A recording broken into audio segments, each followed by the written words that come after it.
Good evening, ladies and gentlemen. I'd like to call the meeting to order, please. Ms. Taylor, could you call the roll for us? Mr. Hennigan. Here. Mr. Darman. Here. Mr. Luke. Here. Mr. Harrell. Here. Mr. Nation. Here. Mr. Jeter. Here. Ms. Seeley. Here. Ms. Strucker. Here. Mr. Badencourt. Here. Mr. Womack. Mr. Hersey. Here. Ms. Mullet. Present. Mr. Kuzan. Here. Ms. Belisario. Here. And Ms. Hines. Here. Thank you so much. Would everyone please rise and join us in the invocation and pledge led by Mr. Nation. And before we pray, I invite my fellow board members as well as those in the audience for a moment of silence in memory of Ruth Womack, recently departed wife of fellow school board member Bob Womack, and as also for all those that lost their lives today in the community school shooting in Oregon.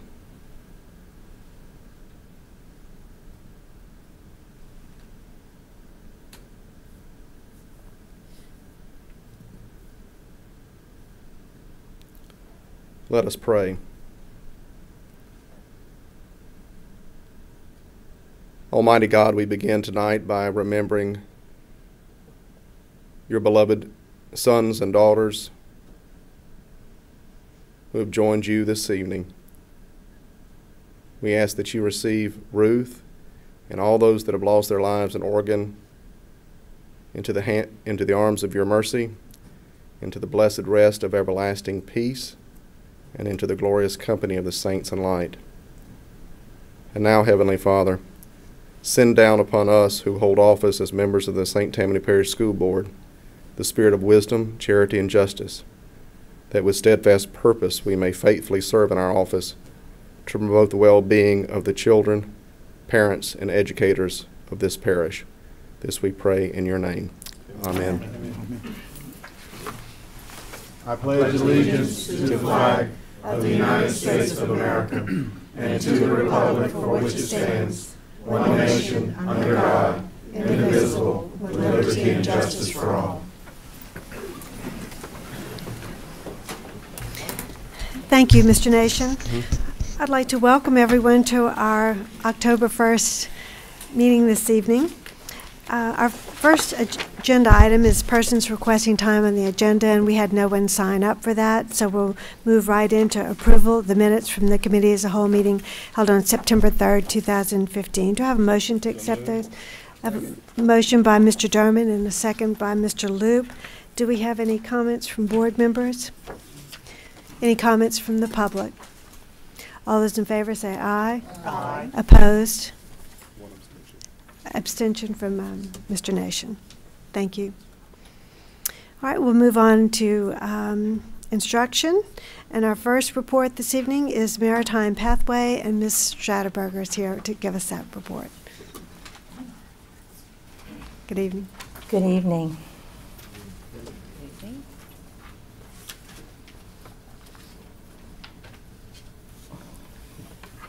Good evening, Mr. Foss, board members, and guests. It is my pleasure tonight to highlight our new high school maritime career pathway. The development of this pathway is a model of educational collaboration, whereby business and industry, post-secondary, and K-12 education partnered together to develop an educational program that is responsive to workforce demands and provides our students with high-wage, high-demand knowledge and skills. Under the leadership and guidance of North Shore Technical Community College and our local maritime industry, both the high school and post-secondary maritime programs will offer our students the opportunity to achieve progressive attainment of maritime-related industry credentials, knowledge, and skills. Our maritime career pipeline will start with the high school maritime career pathway.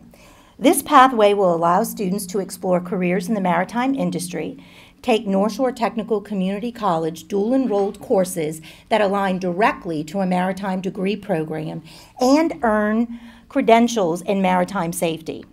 This pathway will provide opportunities for students with varying post-secondary plans. In order to build awareness regarding the demand for maritime careers and maritime degree programs, North Shore Technical Community College and our local maritime industry are hosting a series of Maritime Monday events throughout the school year. Upcoming events will include site visits to local maritime business partners. Our most recent Maritime Monday event was held just this past Monday at the Madisonville Maritime Museum. Students, parents, teachers, school counselors, as well as other community stakeholders were present to meet with local maritime industry leaders and learn more about North Shore Technical Community College maritime degree programs. It was an exciting evening, and let's take a look at some highlights. It was the kickoff for Maritime Mondays that brought a host of business, industry, government, education, community leaders, and students to the Maritime Museum in Madisonville to participate in the unveiling of new degree tracks that will be offered by North Shore Technical Community College at its new STEM campus, scheduled for completion in the fall of 2016 in Lacombe. We're going to host Maritime Mondays each month throughout this academic year to educate our community about the opportunities in the maritime industry. This series of presentations that will be held throughout the parish are geared to educate local students, their parents, and the community about the maritime workforce demands and opportunities in our region. We're surrounded by water, and traditionally those who are in this industry currently, those incumbent to the industry, have a host of significant certifications required for them to be on the vessel, on the water. There's a desire to build a sustainable pathway for the long-term future of this industry. And these partners include Southeastern Louisiana University, which will offer a further course of study for those interested in a 4-year degree. Well, you know, it's all about pathways and making sure that there are opportunities for students, whatever their aspirations and plans are. Along with higher education, business and industry partners are on hand to share the exciting job opportunities available in the maritime industry. So they're excited to be here with us because they are looking forward to basically supporting our own and locally employing students to keep them here and give them lucrative employment options. And these new job opportunities can be a boon for the parish as a whole.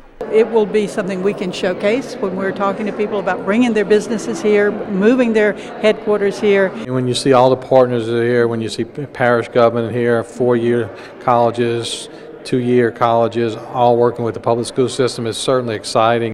Bottom line is that the maritime career path offered by North Shore Technical Community College gives prospective students and the community as a whole a unique opportunity to live, study, work, and play in the uniqueness and beauty of St. Tammany Parish and its surrounding waterways. Technical Community College to discuss the next step in the maritime career pipeline, and that is post-secondary degree programs. Good evening. Good evening. Superintendent Folse and our board. I have to tell you, it seems like it was just yesterday we were all standing together on a beautiful day and breaking ground in Lacombe on what will be our STEM campus. And so I'm here to share with you an update on where we are in that process, and understanding that you may or may not have the actual presentation in front of you. If you can, you do? Great, yes, wonderful. What you see before you is where we are with the construction. If you go out there today on Highway 434 and just past the coroner's office, you will see what constitutes the boulevard. We will be the focal point at the end of that boulevard and the main entrance to what will be the Tammany development.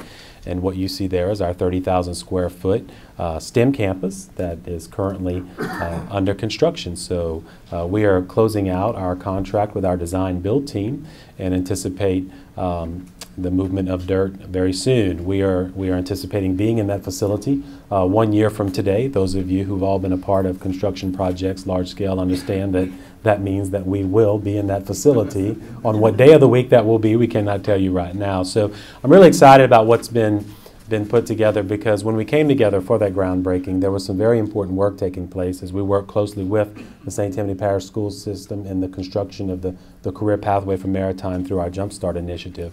I do want to share with you that our census data is in, and currently we have 816 students in St. Tammany Parish Schools duly enrolled with North Shore, generating 2,500 credit hours. So your support of Jumpstart has generated 2,500 credit hours available to students that they will take with them upon graduation, and you certainly should be commended for that. our largest in our region, and I could say in the state. This is another rendering of our STEM campus, and to the right of it you see our Advanced Technology Center. I'm pleased to tell you we're closing out design development on that facility. We have convinced FEMA after 10 years that we're going to relocate it to higher ground. So that is what was once the known as the VOTEC on Canulet will reemerge as a 24,000 square foot Advanced Technology Center to complement our STEM programming at the facility. Also, this gives you a better presence. What you see on your bottom left, what appears to be a corporate room, conference room, will serve as a multi-use smart room on a day-to-day basis, which we will convert to a conference room as needed. On the right side, you see our outdoor classroom, where we will be able to conduct our STEM biological pathways, in addition to some potential maritime ROV use on the water there. Co-locating with us is the Maritime Pilots Institute. They will be across the street and utilizing retention ponds there for the simulation that many of you may be familiar with, which currently takes place in Bush, Louisiana. So the presence of industry, the partnership with our St. Tammany Parish schools, as well as Southeastern, is really what led to the design of these facilities. This design was intentional. In the front, that large glass area will serve as a cylinder. It serves as our center of innovation. And in that front main left side of the building with glass, that will serve as our simulation room, where we will also have maker space for corporate entities to come in and do hands-on project-based learning with our student body. So to tell you more about the pathway that has been developed, it's my pleasure to introduce Dr. Tina Tinney, who serves as our Vice Chancellor of Strategic Initiatives, but who has also amassed a very strong industry partnership that you just saw play out through the Maritime Monday that we held. So, Tina? Good evening, Superintendent Falls and school board members. Thank you for the opportunity to share with you our efforts to develop a program that truly speaks to the mission of a 2-year comprehensive community college. And our mission is, as stated, we are focused on workforce development and meeting the needs of our regional workforce, as well as providing transfer opportunities. And this program was designed with the intent of being able to achieve both of those goals and provide for progressive attainment of education for students. As was mentioned earlier, it was also designed to meet the various types of students that are in our school systems through K through 12. Additionally, it's for a sustainable workforce, and that's what we're most excited to share with you.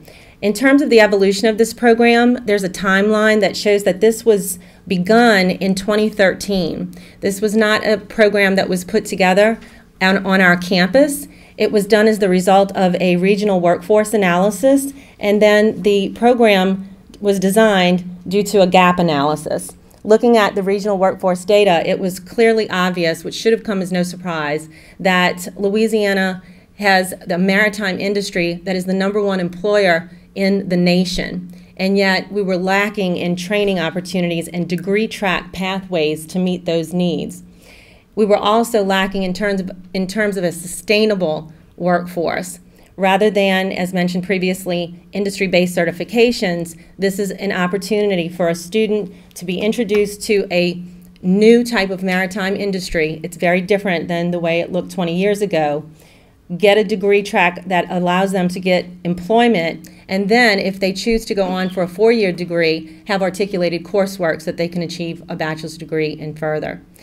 This program evolved through that gap analysis, where a cross-section of maritime business industry partners came to the table, and they are the ones who constructed the program and guided North Shore on the industry-based certifications and the type of content knowledge that would make a quality employee for their industry.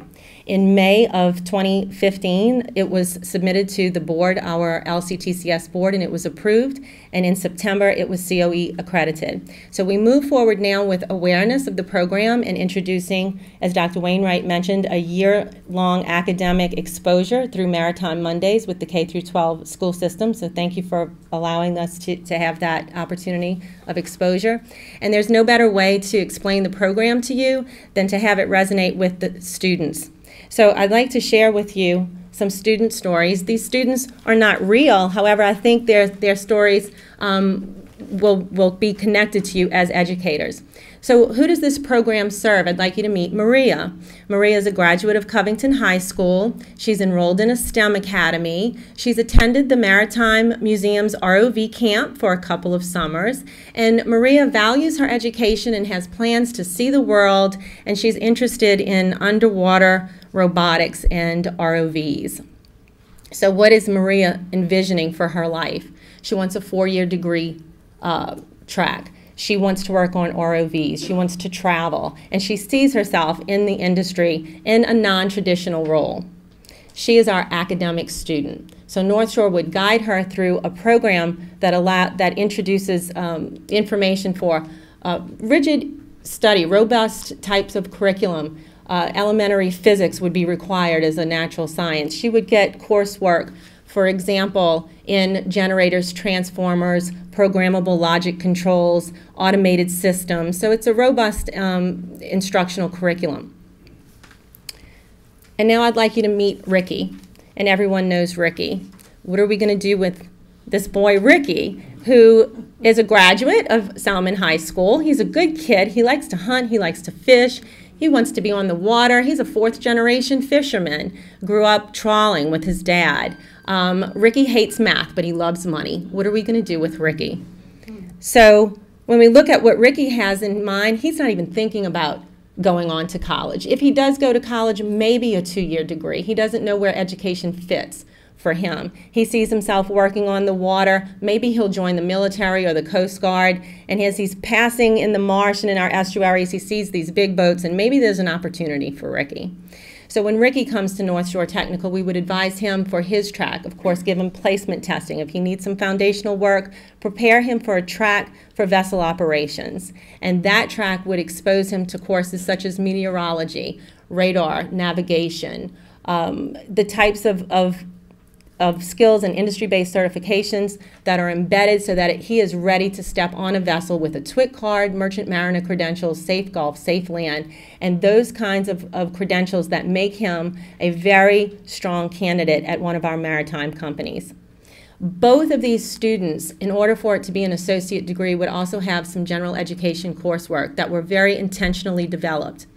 For example, for a psychology course as a behavioral science, rather than taking an introduction to psychology, the industry, as we learned, has an attrition rate due to alcohol and drug abuse, and they fail drug tests. So to meet the demand of a worker who's knowledgeable, these students would be advised to take the psychology of addictive behavior and drug abuse.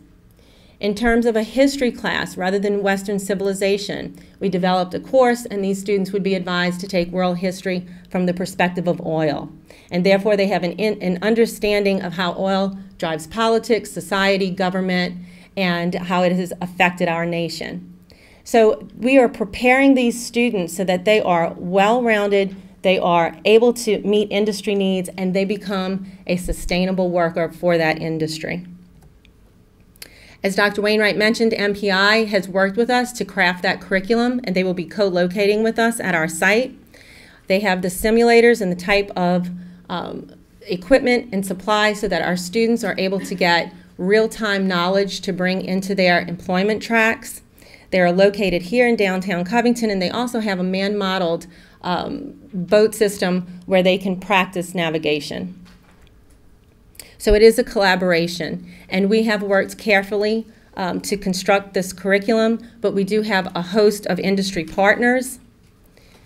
These partners are opening their doors to your students, your faculty, community stakeholders throughout this year. We have named it Maritime Mondays, and in October, the first tour will be on October the 26th. It will be at the MPI Training Center here in Covington, and then we have a series of activities that would allow for the community stakeholders to take part in either a business or industry activity, or to learn more about the programs, or to learn more about the industry. As you can see in December, students, parents, counselors are invited to participate in the International Workboat Show, where North Shore has been approved for a presentation for the program. So it's an entire year-long series of events. Our partners are vast. These are some of the partners that we have been working with over this almost 2-year period. Notice that it is a unique collaborative effort. It is business and industry partners such as Sea Innovations, Crescent Towing, Hornbeck Offshore Services, Sea Trepid, Xenograin. We have others that are calling and asking us how can we get involved, but also notice that this is a true educational partnership working with the K-12 system as well as the university system, and that the data, this has all been through data-driven decision-making, and we have gotten data from St. Tammany Economic Development as well as our Louisiana Workforce Commission. And we certainly are willing to answer any questions that you may have regarding our program.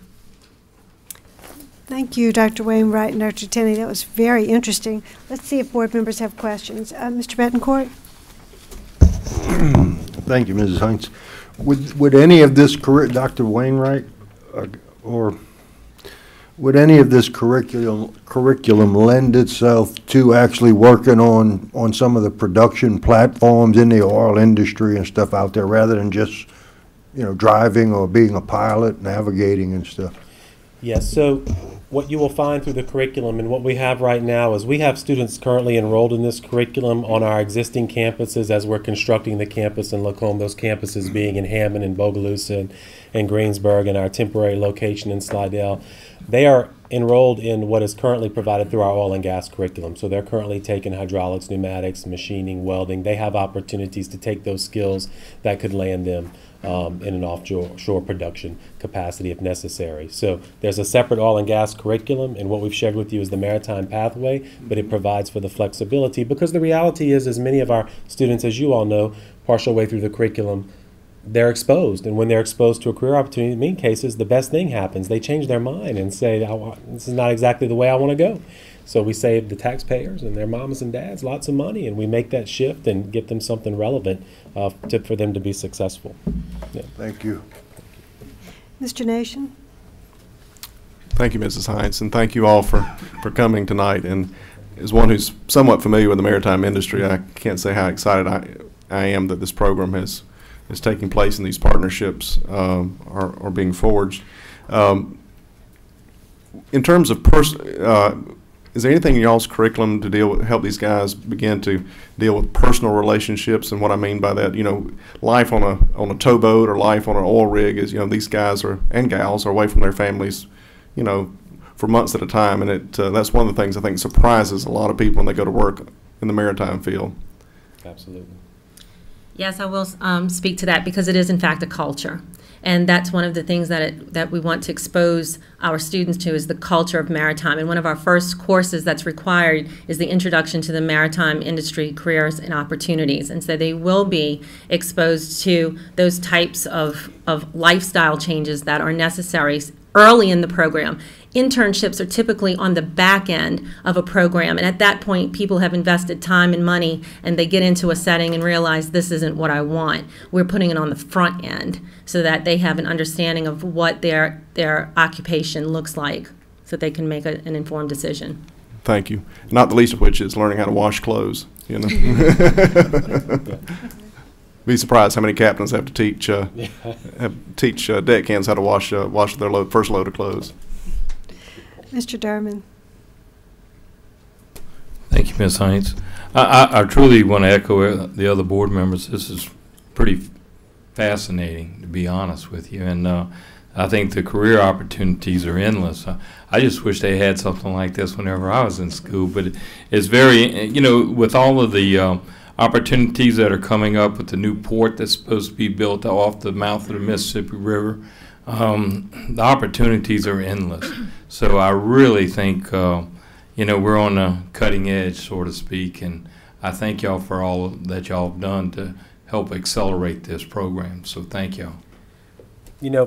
I appreciate that, and I thank you for those comments, because when we stand with our industry partners and we walk through them, they came to us to talk about the pathway, to talk about the future. The future begins with our St. Tammany Parish School System. And so for them to know and to see the commitment through the board, Superintendent Foles, and the team that Superintendent Foles has provided us to help build this curriculum, that is powerful. So I do want to commend the board, because that piece, you know, our industry partners are there, but they came to us to build a pathway. And again, the K through 12 system is the most important piece of that puzzle. So thank you for that.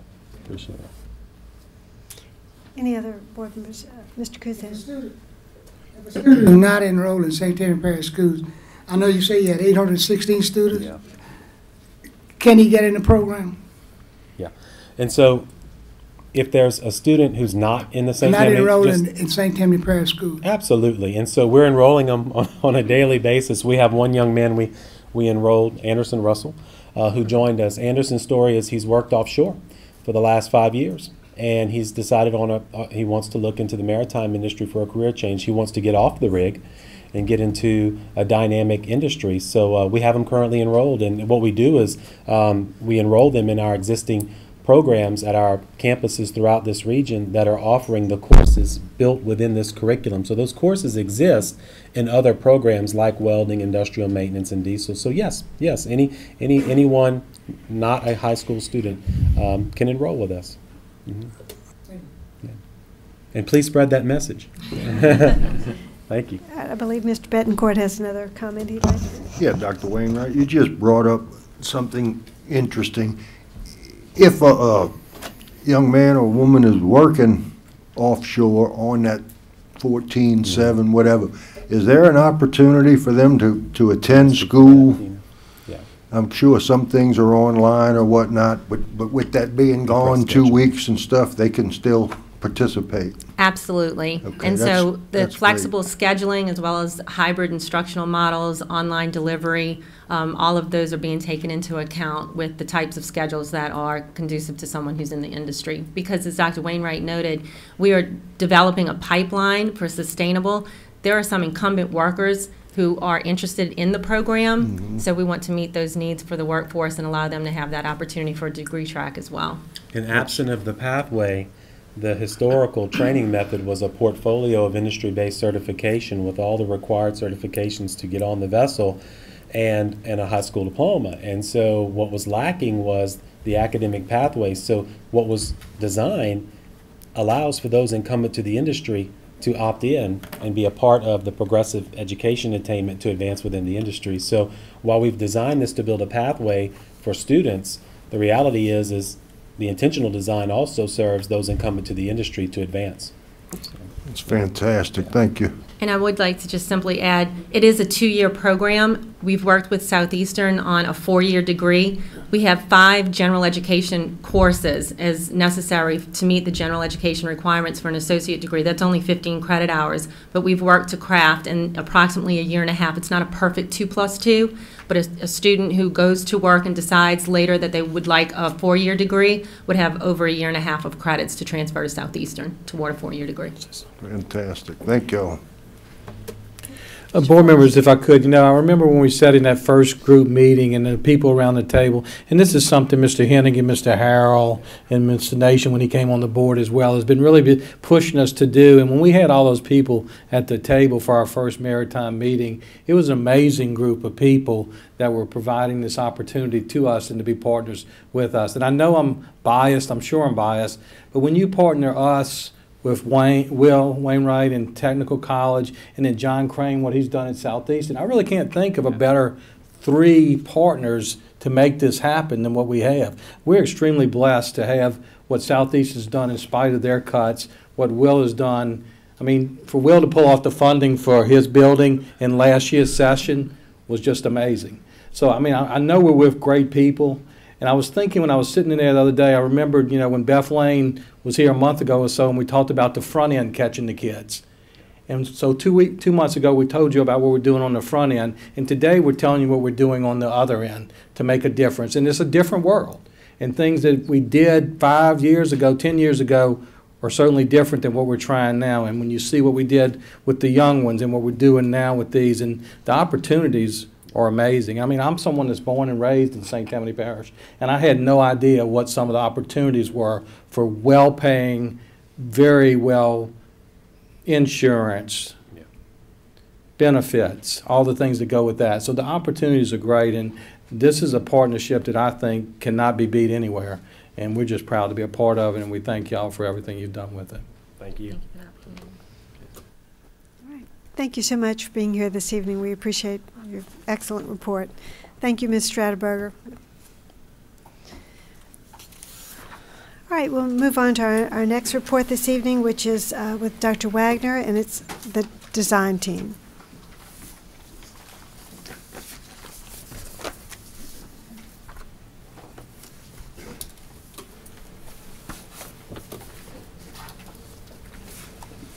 Good evening, Superintendent Folse and board members. I'm here tonight to provide an overview of our 2015-16 design team work. This work is in the form of professional development and is specific to a district focus. The work in this form of professional development will incorporate a variety of stakeholders. We are continuing our partnership with the Schlechte Center, which is geared toward school improvement. This work spans back to early conversations in 2004. The Schlechte Center works with the district planning team to devise a design team initiative each year, and this becomes the theme and focus of the year's work. The planning team consists of curriculum specialists, our C&I team members, our district testing coordinator, and a Schlechte representative.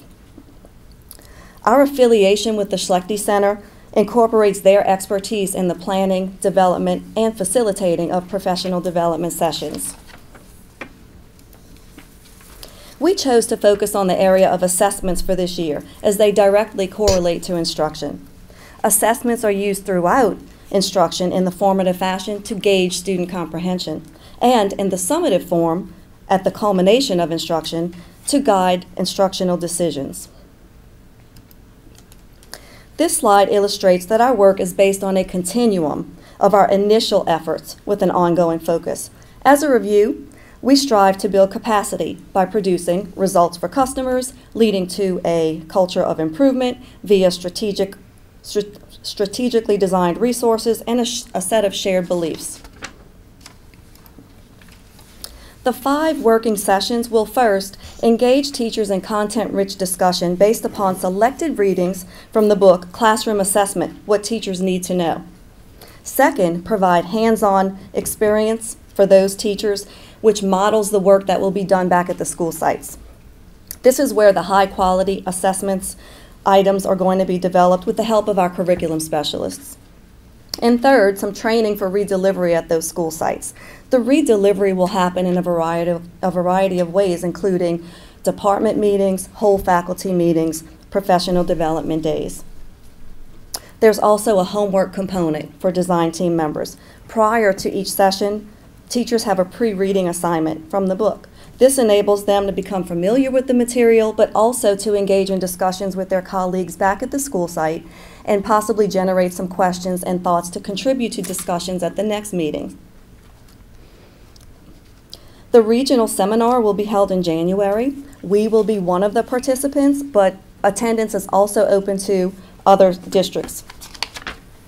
The seminar at this time is in the early planning stages, but will include the examination of student engagement with a content focus. It is a 2-day seminar in January. Those topics presented will be relevant to both teachers and administrators. If we expect students to improve in these areas, we need not only to address instructional strategies, but examine the means by which we assess, how we look at the data, and what we do with that data. Pictured are additional tools that we use. These are pictures of the Science and Social Studies GLEs and practice question booklets. These tools aid in designing those quality assessment items, which will measure student progress toward conceptual understanding. Also, it will align depth of knowledge to rigorous and relevant GLEs. And finally, we'll use the sample quality assessments to provide instructional feedback. Essential questions represent key ideas we want teachers to take away from the sessions. These essential questions are reflection-based and are covered in the scope of our work. Shown here are a few pictures from our work. You can see that teachers were engaged in the work. We held half-day sessions for science and social studies teachers, one in the morning and one in the afternoon. This enabled us to strategically conserve financial resources by requiring only one sub. We also considered convenience and travel time and hosted sessions on both sides of the parish, both east and west. The sessions were organized by grade level and content groups for enhanced collegial collaboration. With the completion of our September sessions, here are some direct quotes from our teachers. We asked them, what made this work engaging for you? The most common responses centered on relevancy, collaboration, and dissecting grade level items. We also asked them what was a significant learning for them that day. Most of the most popular responses included learning how to critique test items, looking for GLE test alignment, using the tools and resources that were provided, and engaging in the book study, because during that book study time, they were able to analyze the meaning of assessments. And finally, where are we and where do we go from here? This is a timeline under which the design team is operating. We've worked through session 1 in September. Subsequent sessions will be held in October, November, February, and May, with the regional seminar being held in January. At each of these sessions, the book readings and homework components will continue to be discussed. And to enhance communication, we will be presenting the results at our monthly principals meetings so that everybody's on board with what's going on in the district. So this concludes the design team updates. Are there any comments or questions? Let's see what questions we have for you this evening. Do we have questions? Ms. Trenigan. Thank you, Ms. Hines. Dr. Wagner, I continue to be impressed by what the administration's doing with staff development. You guys, it's a good investment. And I also continue to be impressed with the Schlechte Center. It seems to be a very good group, the products that they deliver. I'm curious, this assessment focus seems to fit, as you say, extremely well with our testing and what we have to do before us. I mean, that's the big challenge, right? To make sure we're aligned. How did, was this St. Tammany's idea, or did Schlechte say this is an important thing for you? Let me tactfully answer that question. That was Regina Sanford telling Schlechte what St. Tammany needed. If you want to keep Schlechte working with us, we need to do it what we need. Well done. That was strategic. That was our strategic plan. And it worked. But no, honestly, we're invested a lot in Schlechte. Schlechte's invested a lot in St. Tammany Parish. And Regina and I had a talk, and we sent Regina to have a talk with them and just share with them what we were experiencing and what we needed. And they were more than willing to do it, and they certainly want to have St. Tammany as part of their partner, and we want to partner with them. And I think they will benefit from some of the things we're sharing with them as well. Mr. Loop. Ms. Wagner, under assessment literacy, you said leading to discussion of how we will use the data to drive future instructional decisions. Does that data include test scores that we don't have? Test scores are always part of a decision, but we're on the front end of that. And so what we're doing is teaching our teachers how to develop these test items, how to recognize quality, high standard test items, how to critique, how to determine which test items are not good, how children can sometimes be tricked into answering questions that they really do know but answering them incorrectly. So we're teaching teachers how to develop those questions and critique them. Okay, great, thank you. Mr. Kuzan. I want to make sure I understand. In the read delivery section, where the teacher's asked to read the text, and then this is where, when it's come back in the read delivery section, is when it's discussed. Is this all teachers, or just a certain section of teachers? Mm-hmm. Our design team currently consists of 100 of our teachers. We have a Go ahead. Yeah. Those teachers do the readings. We discuss them as a design team. They go back to their school sites. They engage in the conversations with their faculties and department heads and department members, and we get the feedback from them. That was my next question, is how they transport it to the other teachers, I wanted to know how all the teachers get it. So you answered that question. Thank you very much. All right. We really appreciate that report. It's a good in-depth look at the professional development that our teachers are going through. Thank you so much. Right. We'll have our announcements from the President at the end of our Business Affairs meeting this evening. So if there's no further business to come before this committee, I thank you all for being here and declare the meeting adjourned.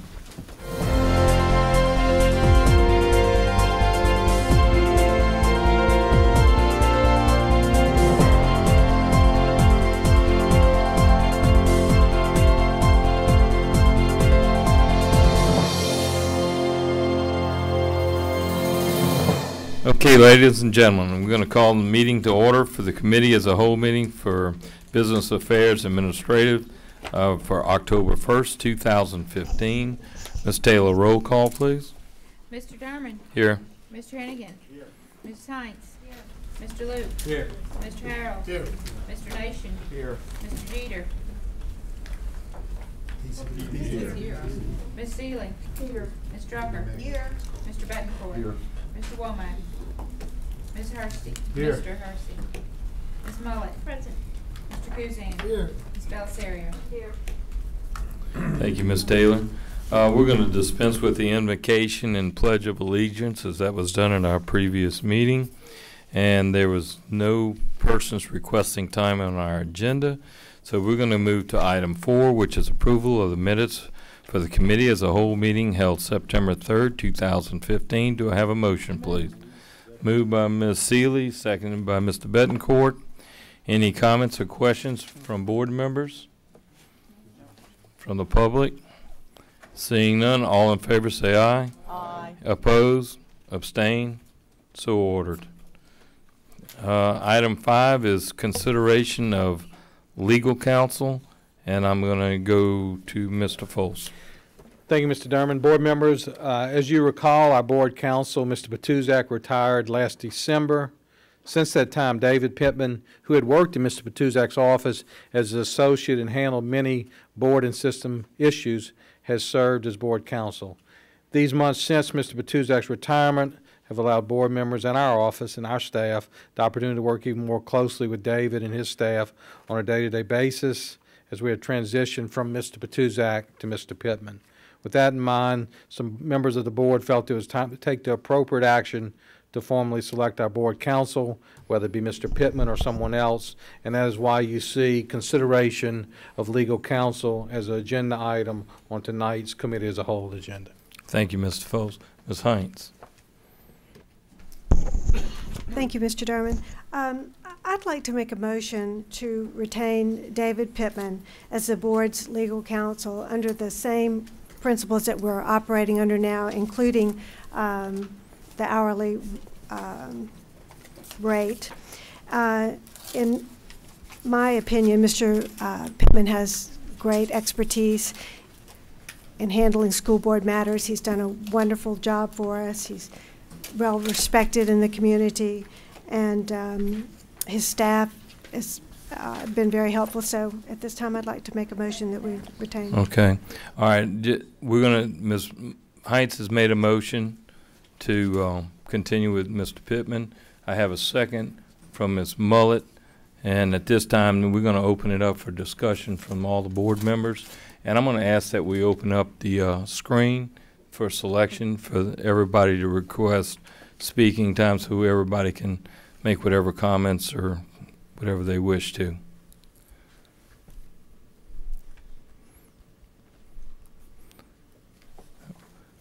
Okay, Mr. Hennigan, you're up. Thank you, Mr. Dearman. So David, I love you. You're a great lawyer. But I would ask, you know, when we hired Harry back, and this goes back a long time, our billing was substantially lower than what it is now, and he worked with us for 20-some years and built up certainly a history and a knowledge base in serving the school board. I would offer to the board, we have done this before. There's precedence of not paying the same rate as the outgoing person with 20 years of experience. That's the only thing I would offer to this board. I hate to bring this up in a public forum, but that would be my recommendation, is that we try to get a better rate, frankly. I mean, times are tough. Okay. I don't know how we do. Is that a question towards someone to see what it is, or what? No, these are professional services. But did someone ask? I mean, if you look at the annual billing, I mean it's a good livelihood. I know he has an office to support, etc. Please understand me, David. This is something I would ask anybody as someone who's buying services. It doesn't feel right to pay the same amount as someone that's got 26 years. I know David's been on the staff and has worked, but it's not the same thing. I mean, that's where I am. If no one else supports that, I understand that too. But I would ask. I'd offer, 90% or something like that of the pay rate. Okay. You want a motion? Well, you want to discuss more? You want to they got a couple other people up there. You want to discuss that, or however you want to go, Mr. Hennigan? Well, why don't we talk and see where everyone else is? If I'm the only one, then maybe it'll die, but we'll see. Okay. All right. Okay, Ms. Mullett. Thank you, Mr. Derman. I would support hiring Mr. Pittman, because I can tell you that as far as what I've seen on this board, there has not been one hiccup since since Harry has left. And I personally think, and I think Harry was great, David gives a lot more explanation when he's here. He's available, as far as I can see, all the time, and he knows a lot of the issues that we're going through as a school board, and I think he does an outstanding job. So I would support exactly how it is right now, and continue with David as our counsel. Okay, thank you, Ms. Mullett. Ms. Hines. Currently, correct me if I'm wrong, our counsel, Mr. Pittman, is receiving $150 an hour, correct? That's correct. And I was looking back in my notes, because I have what we're paying other attorneys, and it is more than that. We have other attorneys that we have to hire occasionally for, like our collective bargaining or other issues, and it's more than that. And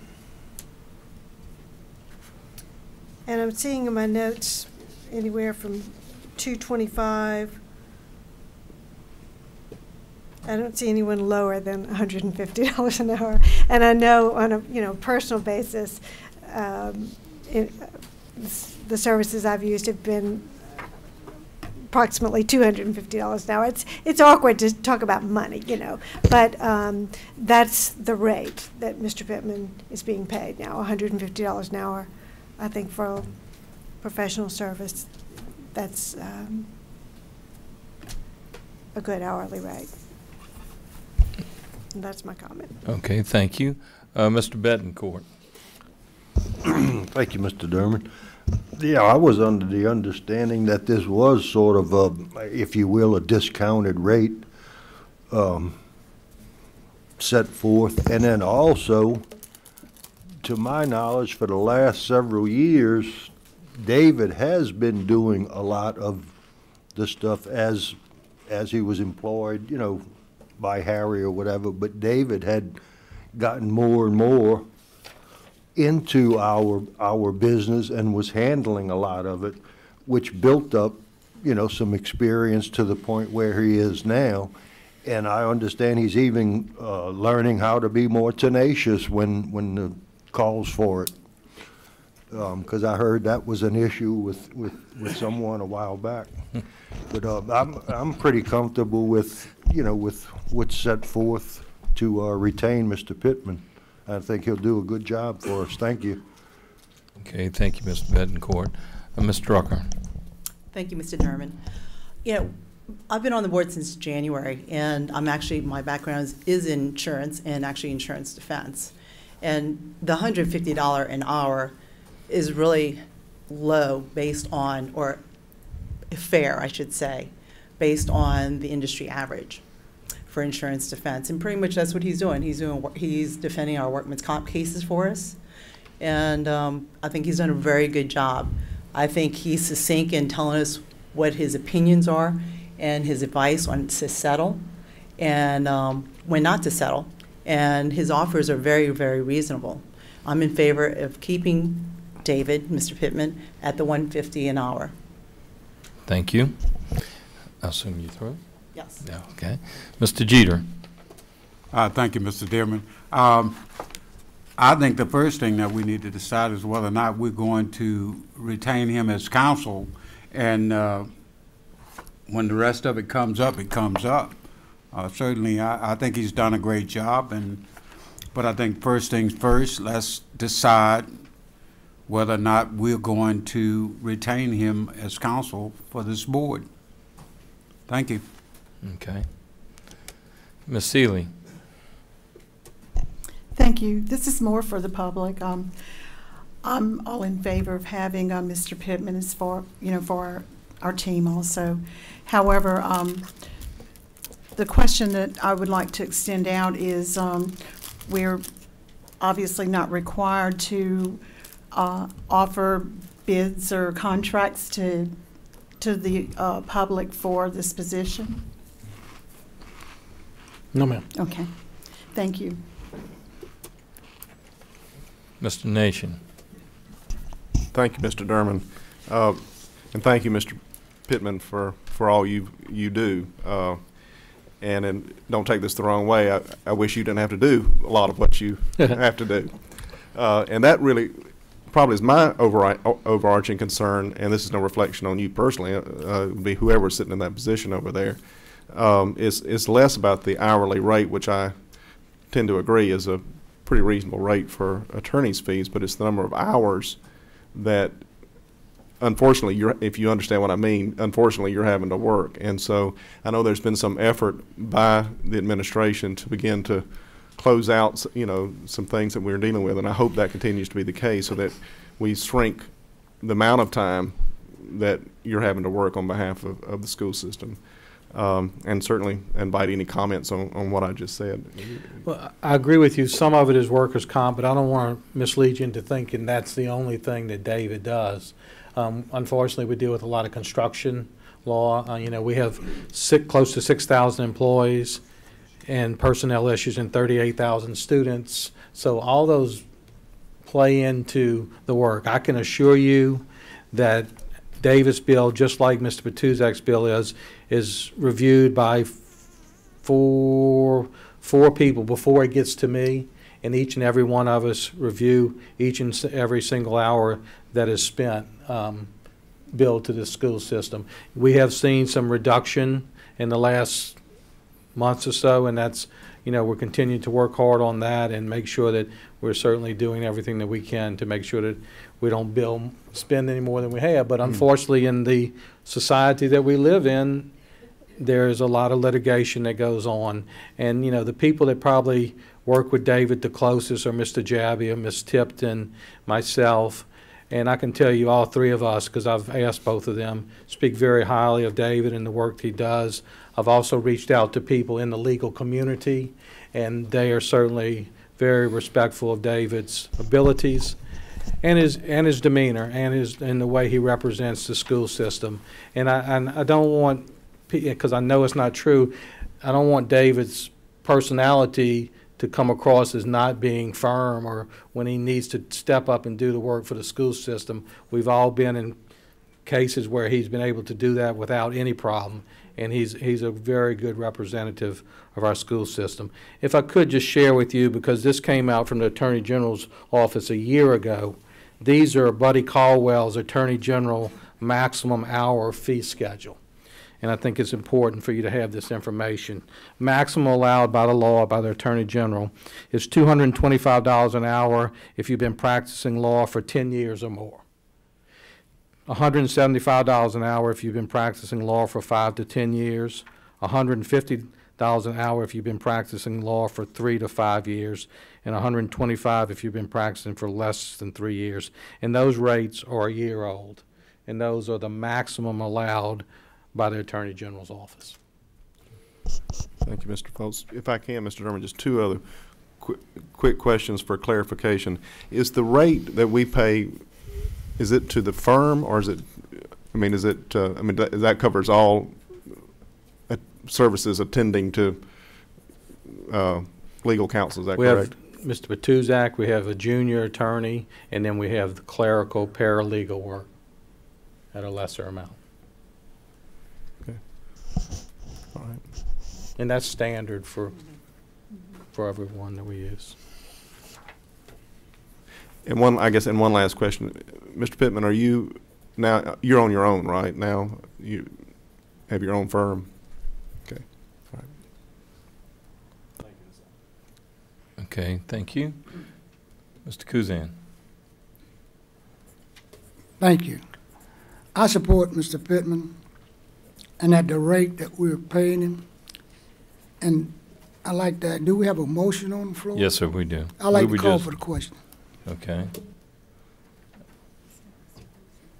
Mr. Hersey, you seconded? Yes, sir. Okay. With question being called, yes, sir, Mr. Hennigan, we just offer a friendly conversation here. Well, no, the question's been called, so I think we need to vote whether we vote, huh? Yes, we're going to vote to see if we vote. We're not voting on the item. Right. So with all in favor of calling for the question and the vote, say aye. Aye. Opposed? One opposed. Abstain?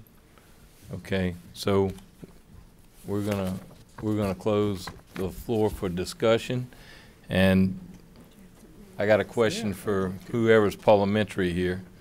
Being as we're closing discussion for... It's David. Yeah. Okay. David, you want to hear from me again? Well, my point is I haven't asked the public for their comments yet. So, I mean... It's the last step before the vote. So we're going to close the discussion by board members, and that's what that vote was. So now I'm going to go and see if there's any comments from public. Seeing no comments from the public, now we're going to come back to the board and vote to confirm Mr. Pittman as board counsel. So all in favor say aye. Aye. Opposed? Abstain? So ordered. So congratulations, Mr. Pittman. It's official.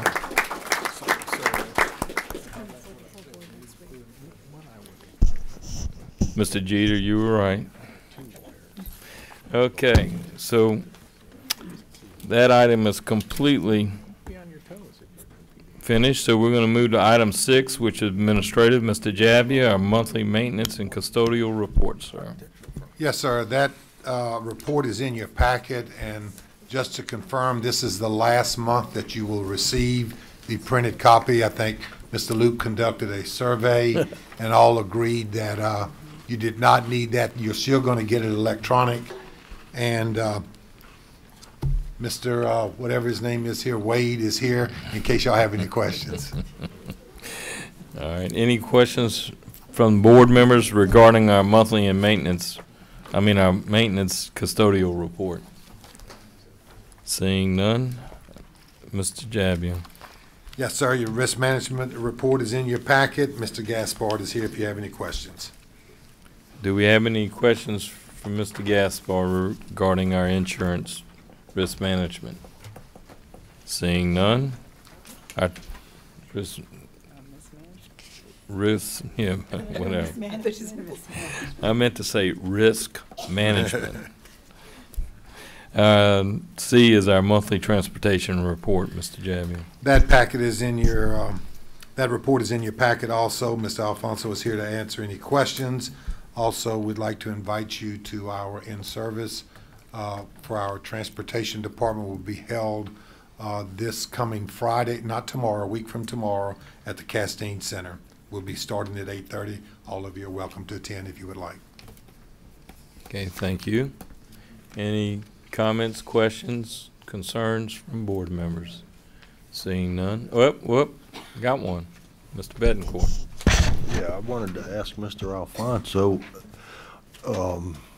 the program that we had, is that starting to be used a little bit more? The Educ program? Yes. Let me just, I can go ahead and answer that for you if you don't mind. Educ is right now doing a conversion and going to their new latest and greatest software package. And as soon as they can get all of that done, we're going to start our training. We just finalized staff with the exception of one position, which we're working on a job description that I'll be bringing to you probably next month so we can advertise for that position. But as soon as we can get Educ with the updated software, we're going to start the training on that. From past meetings, I remember we're going to make an attempt to really utilize all of Educ's capabilities, which we weren't doing for whatever reasons in the past. Did I understand that right? Yes, sir, you did. Okay. All right, thank you. We want to utilize it to its full capacity. Fantastic, thank you. Thank you. Any other questions regarding transportation? No? Good. Okay, thank you. All right, moving on to item 7, which is going to be construction. Ms. Tipton. Thank you, Mr. Durman. The first item is we recommend acceptance of North Shore High School Pro Start and Gymnasium renovations as substantially complete, subject to the architect's recommendations, submission of all regulatory requirements, and approval of Superintendent Folse, St. Tammany Parish School Board Project number 1435. Moved by Ms. Bellisario, second by Mr. Kuzan. Any other discussion or comments from board members? From the public? Seeing none, all in favor say aye. Aye. Opposed? Abstained? So ordered. Item number 2 in your packet is a memo from me to Mr. Folse. We did take bids for the Carolyn Park Middle renovation project on September 16th, 2015. We are recommending acceptance of the lowest responsive bid and alternate number 1 submitted by Ragusa Construction, LLC in the total amount of $2,891,000 for the renovations to Carolyn Park Middle, St. Tammany Parish School Board Project number 1450. I will point out also that there was a lower bid than this one, and it was properly withdrawn. It was reviewed by our attorney, Mr. Pittman, and it was properly withdrawn, and we do accept that. So we are recommending the lowest responsive bid tonight. Okay, thank you very much. Mr. Hersey? Second by Ms. Seeley. Okay. Any comments or questions from board members? From the public? Seeing none, all in favor say aye. Aye. Opposed? Abstained? So ordered. Item number 3 is the recommendation of renewal of the September 2013 Screening and Evaluation Committee recommendation of the firms selected for Type 1B design services and Type 2A, 2B technical services for 1 year. And also in your packet is a memo from me to Mr. Folse indicating to you that we are recommending all of the firms that originally applied for this and were recommended by the Screening and Evaluation Committee and who have updated properly per the policy to be in the rotation pool for Type 1B design services. And all of those are listed in the memo tonight. Okay, thank you. I don't think it's necessary that we take each one of these we do? No. No. Okay, so if I can entertain a motion to accept all of them as submitted. Moved by Mr. Loop, seconded by Ms. Drucker. Any comments or questions or whatever from board members regarding these professional service list? Mr. Betancourt. Thank you. I was reading about the services for 1 year, and in the board approval, it can be extended up to 5 years. what if you have a situation, if somebody, another architectural firm or whatever wants to put in their application and then the architectural committee considers that? I mean, how does that work? We consider these, we would do a request for qualifications. You may remember we did that in 2013, and the Screening and Evaluation Committee reviewed those at that time. Unless there is a need for us to add firms to this pool, we don't go back through that process until after at least 5 years of yearly updates. Okay. Yes. All right, thank you. Any other comments or questions from board members? Ms. Seeley. Just for clarification, when you post the bids, do you have a time limit to pull in all the bids and cut it off after that? I may not be understanding your question with regard to this item because this doesn't involve bids. It's just these are professional services by architects, engineers, and technical services for things like material testing and surveying and geotechnical services. If I may, it's just a list of professional service providers that we utilize. Yes. And we use them on a rotation basis or whatever. And I think also in Mr. Betancourt's question, we actually review this annually, but it's up to 5 years that we go with all of the submission of documentation for each one of these firms, and so that there is opportunity, but typically the list is pretty broad. But in case there's someone that needs to come off, if something happened, or particularly if there's someone else that wants to be added, they could be added during that annual review. But most all of them go through this process once every 5 years that they submit all the proper documentation. Right, which is basically, you know, their licensing and all of that stuff and insurance. Right, thank you. Mr. Foltz, do you have anything you want to add? I'm not sure, respectfully, I'm not sure I agree with you that people can be added during this time. The list is set. Okay. And then we certainly can remove people if they don't do what they need to do. Normally, this list has been revised around time the bond issue renewals where we need people. But I can tell you there's not a whole lot of times where people come to us and say they know our process, they know the involvement there. So if we did have like an onset of a lot of people that wanted to do it, certainly it's the maximum of 5 years. We could do it sooner than that if we wanted to. Okay. I sit corrected. Sure. All right, any other comments or questions from board members? Mr. Nation. Ms. Tipton. Yes, sir. Could you briefly describe how the rotation works? So when a project is assigned, it may be a small roofing project, a small paving project of some sort. We go to the list, and while it is a rotation pool, we do take into consideration if an architect is busy working on one of the other bond issue projects, we may go on to somebody who hasn't done work for us. We'll also take into consideration if an architect has worked on that same school or building previously, there may be reason to give some consideration to someone who's already familiar with the work or the school or the particular building. So we look at all of those, a variety of considerations, but we do our best to spread the work across the whole pool as work comes up. Yes, sir. Okay, thank you. Any other comments, questions? Seeing none. Any from the public?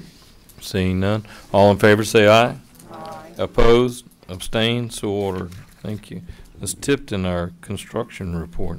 Yes, sir. So quick report. The contractor is completing installation of finishes on the interior of Madisonville Elementary Addition. The canopy materials are on site and installation was scheduled to start late this week. There's a good bit of work to complete on the exterior of the building and site.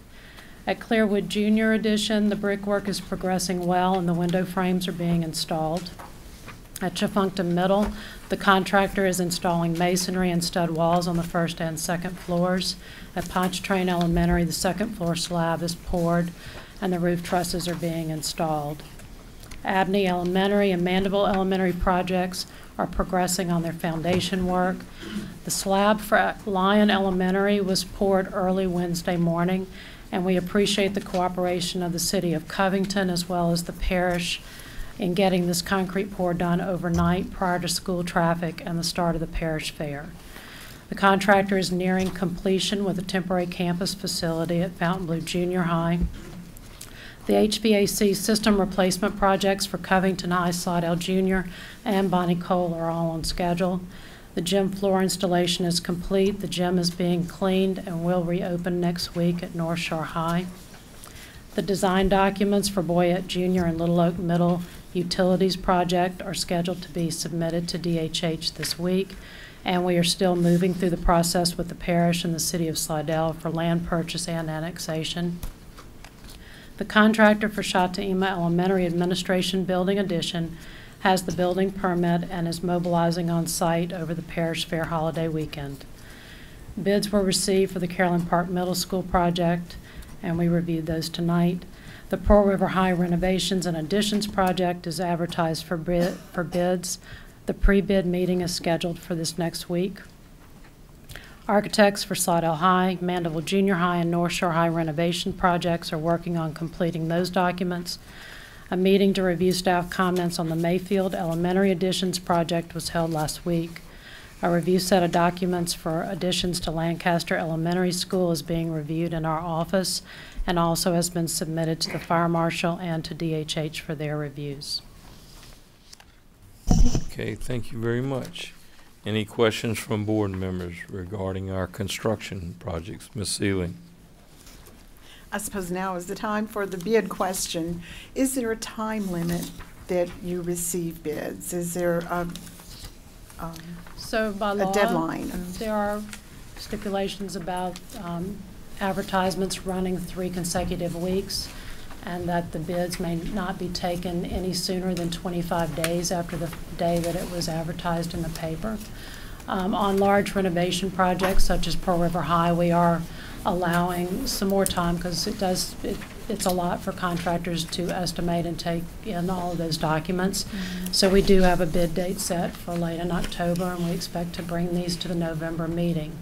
However, I will tell you that we will have the pre-bid meeting if we get a lot of questions or there are comments from the contractors. Sometimes there are reasons to postpone bids or to allow some extra days in preparation for those bids, and that would be put out by addendum to the bidders.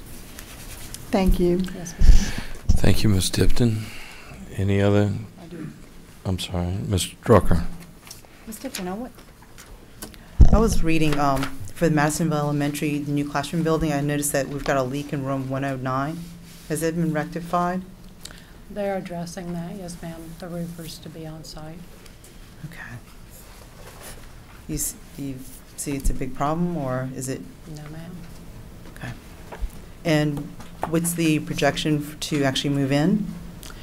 Their contract date is in early November, and they are progressing very well. So, you know, if the weather holds and they can get the exterior and the canopy work in, we'll be doing some final inspections and looking towards completing within that time frame. Groundbreaking in November?